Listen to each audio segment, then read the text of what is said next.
Hello guys and welcome back to a new video. Today we are in France, in Bordeaux, and I have the chance to test drive the brand new Dacia Spring.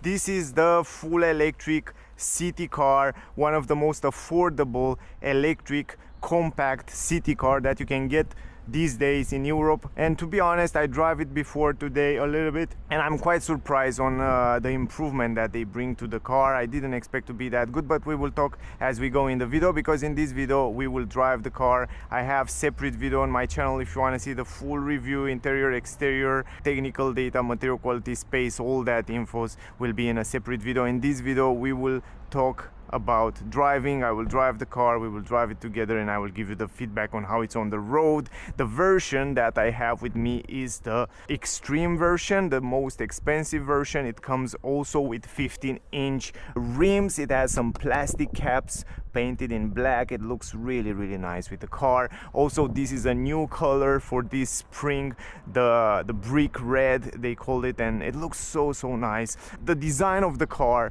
it's I think 95% completely renew, and this is the new design language from Dacia. I really love it. We see the front end with the front grille here.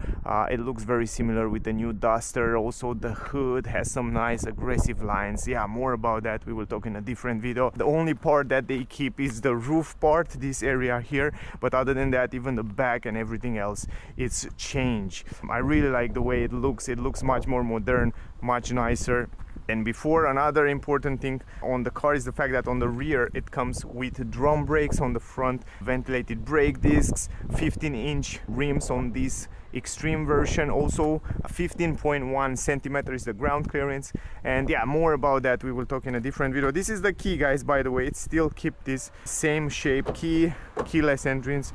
Actually, it's not keyless entrance, you have to press the buttons in order to unlock the car. The same handles here. Once you go inside, you will see that everything, the dashboard, it's redesigned. The seats kind of keep the same shape, but also the quality is pretty good. They don't use leather in the car. This is artificial leather, leatherette, plus some textile material. Manual adjustable seats, normal pedals here, and the dashboard is completely different. We will talk about that as we go in the video. Let me close the door. Now guys, you have to put the key inside here, press the brake, and of course rotate it like a normal internal combustion engine car. Right now it says ready, that means the car is ready to drive. Let me put the seatbelt. It comes with a manual handbrake on all versions, and something that I like is the fact that now you have down here the shifter from where you can shift the speeds. So from here you can put it in drive, you can put it also in B mode, because now it comes with a new driving mode. The B mode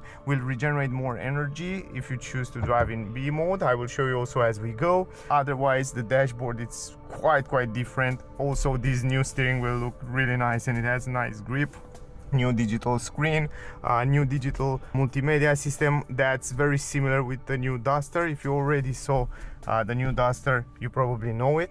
Let me close the window and then we will start driving. I think in the back it's also closed. You have also eco mode. From here you can put the car in eco. I will drive and I will give you more info as we go. We have 89% battery, and I want to reset also the consumption, so we will see what kind of consumption we can get. The estimated consumption on the car on this extreme version, it's 14.6 kilowatt hour, but on the other version with 45 horsepower you have 13.5 kilowatt hour. So on this version, let me give you some technical data before we start. On this version you have 14.6 kilowatt hour consumption estimated VLTP. The battery capacity 26.8 kilowatt hour. The power of the car 65 horsepower. The range 220 kilometers, but it can go up to 305 kilometers in the city. If you drive only in the city at low speeds, probably without climatic system or heating, you can reach 305 kilometers in the city at lower speed. The top speed of the car 125 kilometers per hour, 0 to 113.7 seconds. Also the turning circle, it's super good, 9.63 meter, and the weight of the car, it's under 1 ton, 984 kilograms. It's a front wheel drive system, that means the electric motor is installed in the front. Anyway, let's drive it. Put down the handbrake and let's drive it. Also the mirrors are electrically adjustable from here. I already adjusted. Also here you have a big mirror, so the visibility in the back, it's quite good. And also you can adjust the seats manually from down here or up or here in the on the left side. Anyway, let's start driving. We will drive a little bit in the city because this car mainly it's built to be driving in the city. Of course you can go also outside with the car on the highway and you can drive up to 125 km/h, but mainly the car it's built to be driven in the city. What Dacia claim is the fact that they improved the suspension, they slightly changed the setup of the suspension, and to be honest, they seems to be a little bit more refined than the previous version. I really like it. I was over those speed bumps and I tried a lot of holes before, and you can see it's quite refined. You cannot hear it. And this is something that I really like, so it seems to be a little bit better than before.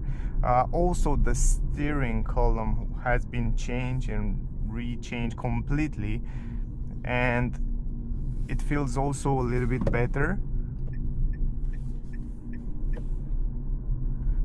It's very light, it's very assisted, the steering, so it's perfectly for the city. So you can drive the car really good in the city. It feels so light because it has only 984 kilograms. It's incredible good for the city. Also the battery, it's installed somewhere under the rear seat, and it's also pretty small and pretty light, and that's great. Now the price of the car depends in which country you are, but the most expensive Dacia Spring that you can get, and I mean here with the Facelift 2024, it's 19,900 euro, and it starts with the essential version at 60,900 euro. So yeah, the basic entry-level version will not come with this multimedia screen. So with this multimedia screen you will have to go for the expression or extreme version. Now here we have to drive a little bit slower because we are in a city, but then we will go a little bit faster as well. Now the B mode is activated from here, so that means when I release the acceleration pedal, the car will regenerate more energy, and it's not super powerful, but it's powerful enough that in a city you can anticipate the traffic signs, and it works pretty fine. Also the transition between the regenerative brake and the physical brakes are pretty good. Now we can go a little bit faster here because it starts to be around 80 km/h. The car now new come with a camera up here and a lot of safety features. It comes with lane departure warning, lane keeping assist.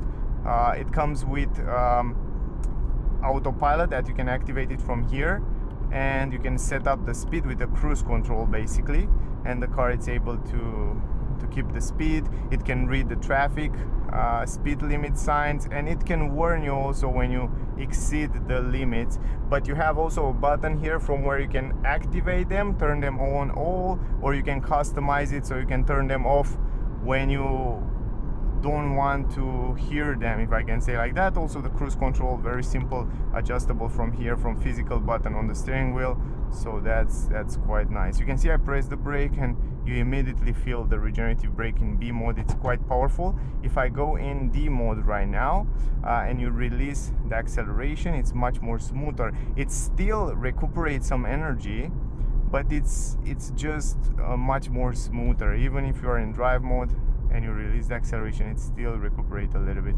only if you play a little bit with the pedal. It's a quite interesting system. You have to drive it in order to understand it a little bit better, but for me I think it works quite fine. We are on the highway and here we can drive a little bit faster, so I wanna show you also a little bit of higher speed on this new Spring, so you can see how we'll react. So you can see right now here we have an area where we can drive up to 110 km/h.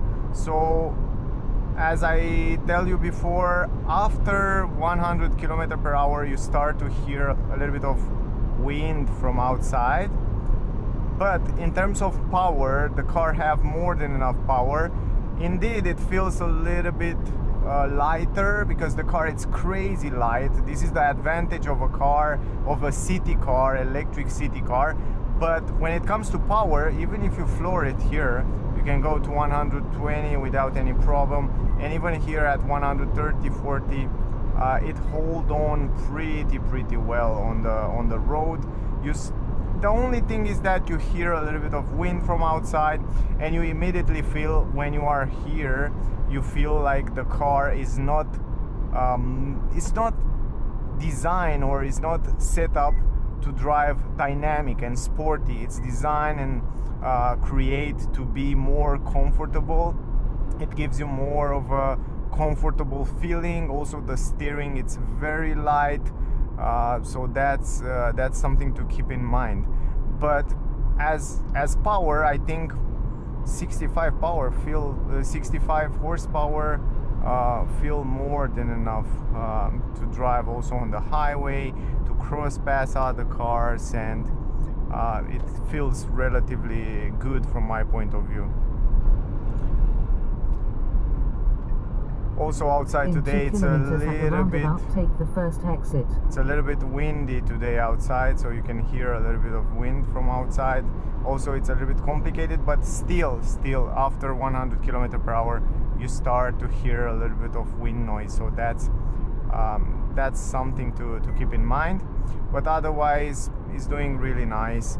Of course, it's quite light, so if you move the steering wheel on higher speed, you don't have that great handlings and dynamic, but it's set up for comfort. So over the bumps, as I drive today a lot, the car over the bumps is doing great. It's set up to be comfortable. The steering is much more direct, so they work also on steering wheel. The steering column, it's totally new, and it has much more direct feedback, but in the same time it's quite assisted, so in the city you can drive it super easy.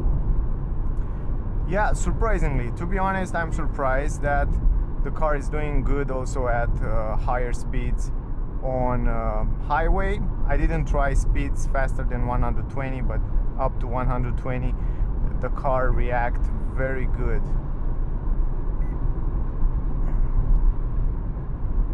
Also, the car come with an eco button mode.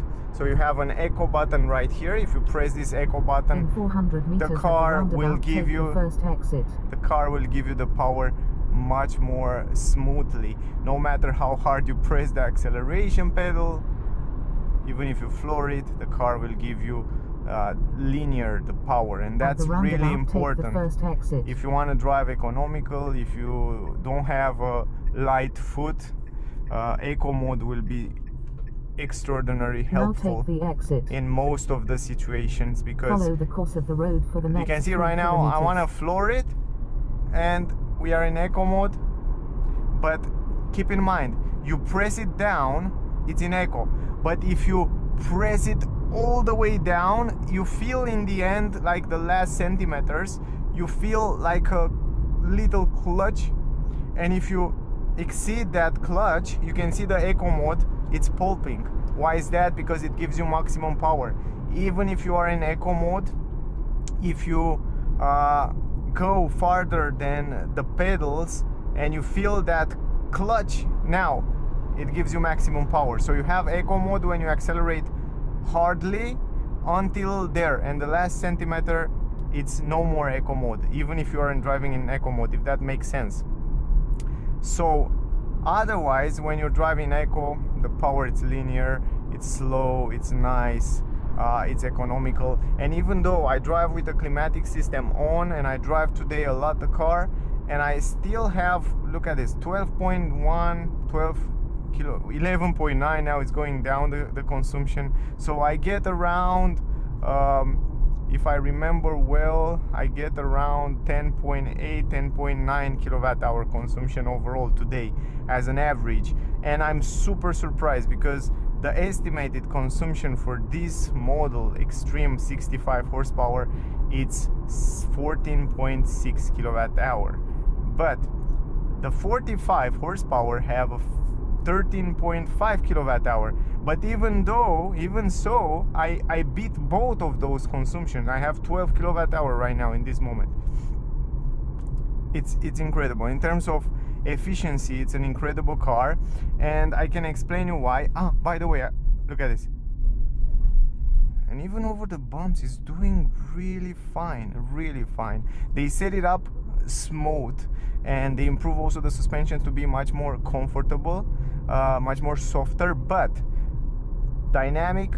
If you want to drive sporty, if you want to have handlings, don't expect to be a sporty car, expect to be more of a comfortable. So they set it up more to comfort side and not to the sportiness. That's if I have to tell you, I would say like 70% or maybe 75. In 600 meters, keep right. Or maybe 75% to comfort and only 25% to sportiness. So it's a comfortable car. It's built for the city. It's built for comfort, and man, it's nice. Dacia, and they grow in the last years a lot. In the last years, Dacia grow a lot, and I love what they do with the cars. Really, I really appreciate them. Now look at this, the consumption is going down now. 11.9 kilowatt hour, and we drive also on the highway a little bit, and was a kind of mix. In 300 meters you will arrive at your destination. I accelerate also a lot. If I take out the eco mode, we can also try nobody behind. We can try an acceleration here from scratch. So it's building the power slowly. 13.7 seconds, 0 to 100. You have arrived. So it's Follow not the course of the road for the next it's not 2 built kilometers. for sportiness, but I just want to show you that. But once you have a little bit of power, for example, once you have 50 or 60, if you floor it, it's push you back a little bit on the seat. So that's usually happen with electric cars. It feels much more powerful when you already have 20-30 km per hour than when you start from scratch. But anyway, in general, from my point of view, super well built car. It's great also to go in holiday on the highway at higher speeds, but mostly it's made for the city. But much more refined, much better quality than the previous version, that's definitely. And with those new design improvements on the exterior and also in the interior, with this new multimedia system, new cockpit, great new design on the steering wheel, it's fabulous. And by the way, those winery around here, around Bordeaux, we are in France, around Bordeaux, they make one of the best wines in the world around here. And one wine here in Bordeaux can go up to 6,000 euro in price. But anyway, that's for other time talk. Talking about prices, a wine here in Bordeaux, it's around 6,000 euro. Yeah, and this Dacia Spring, it starts at 16,900 euro. So with free wines, you can buy this Dacia Spring. Is not that a good price? Is not that a good deal to get an electric car, efficient, with a lot of new safety features, and in 600 meters, turn right. Pretty nice as a design. I like it. And also it's crazy efficient. Why is that? As you probably know, the first Hyundai Ioniq, when it was released, was having a small battery. This Spring have also a small battery, only 26.8 kilowatt hour battery, and that allowed the car to have under 1 ton, 984 kilograms. And that's fantastic, because the car is light, it's very light, it's very agile. That allowed the car to have a good consumption, and you don't have to pay for so much electricity like you have for the heavier electric cars. So look at this, 11.6 kilowatt hour. Meters, turn right. So if you drive mostly in the city, guys, you will get for sure around 11 kilowatt hour. Look, I have 11.5 kilowatt hour right now. I have to drive slowly here in the city. So again, climatic system, it's still on. You can also see for yourself the light there. It's incredible. Even over those speed bumps, they're quite big. And you see, it's so silent, the suspension's quality, and dampers are pretty good. Yeah, great job Dacia. Love the car. 11.5 kilowatt hour we have until now. Now turn right. Impressively nice. The car overall seems to be more refined than the previous version, even though it's built on the same platform and it uses the same 26.8 kilowatt hour battery. It seems to be a little bit better setup, and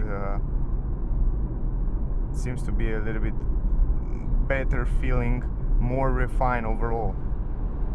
The only thing that I notice, even though outside today it's a little bit windy, and this is complicated because I don't know, I can make an idea about that, but the sound insulation, I will say around 7.5. I will give it from 1 to 10, 7.5. The sound insulation when you drive at higher speeds, you start to hear a little bit, but yeah, the car it's built basically for the city driving. So if you drive up to 100 kilometer, you will be just fine, but over 100 kilometer, then you will start to hear some wind from outside. Overall, other than that, I think it's, I don't know if I have something to complain. The screens are really nice positioned, and I really like this new multimedia screen from Dacia. I think it has great resolution, great brightness, good colors, and also you can it's very responsive, and I have already a video on my channel with it. If you want to see it, check it out on the channel. There I go in details. Also, this screen in front, it's great. You can customize it from here, from this button, so you can see in different views there. You can also customize what you would like to see on the left side. Even when you set up the cruise control, you can see right here. The car also have these systems that help you stay between the lanes, lane warning assist and lane keeping assist, and all that new safety features that were not before on the car.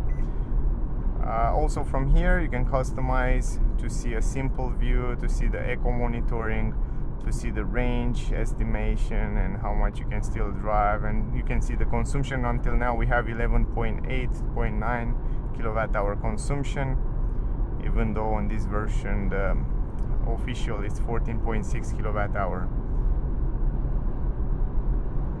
Also, when you press the acceleration, even if you have 60, you can reach 80, you can see right now, without any problem.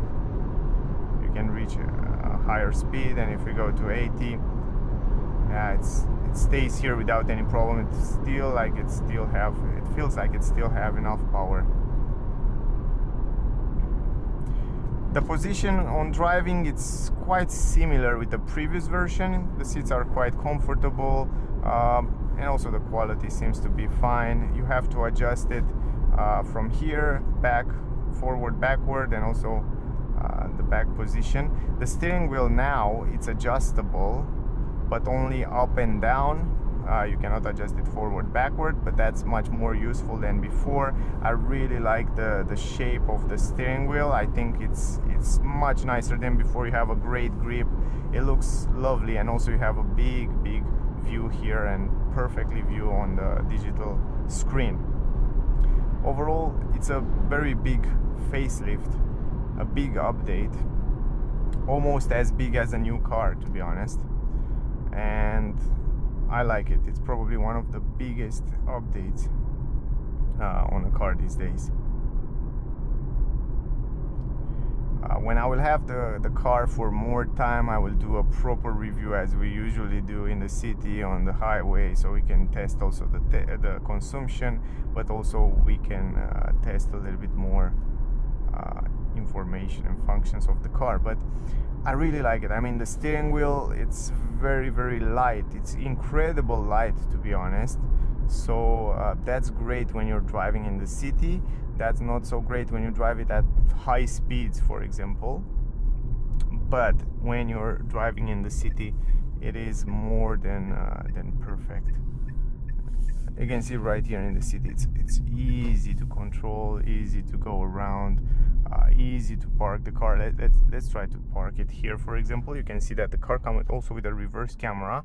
Press the brake, you go forward, and you can see right now the reverse camera with the active lines. That's really important because it has those active lines, so you can park it quite simple. And yeah, this is so useful, and it's such a big screen there. Anyway, I want to go out of here, and this guy want to park here. That's the thing. But the great part is that the car is so small, you can park it in small spaces, and you can drive in small spaces without any problem. The turning circle, it's also incredible good, and we can test this out right here in the parking lot. So even in this parking lot, you can see that. Let me go a little bit forward. If you want to turn it, the turning circle is extremely good. So that's very useful. Now if you want to park it in reverse, and that's it. Look at this, so easy. Also it has parking sensors, of course, on this extreme version. And then if you want to park it, pull the handbrake and you put it just in neutral like that, and that's it. We have 11.2 kilowatt hours, so we kind of beat the consumption, the estimation. I will try, as soon as I get the car for a little bit more time, I will try to make a proper test drive, also to go with the car a little bit on the highway. But for the moment, I hope you already make an idea about it. I think it's a very nice car for the city. It's a great option for the city with a good price. Probably one of the most affordable electric car that you can get it these days in Europe, at least. I hope the video was useful. Don't forget to like, share, subscribe. I would really appreciate that. Stay close because will come more interesting videos about it, full review and all that tests. So if you have any question, ask me down below. Thank you for watching. Stay safe, and I see you soon in the next one. Bye guys.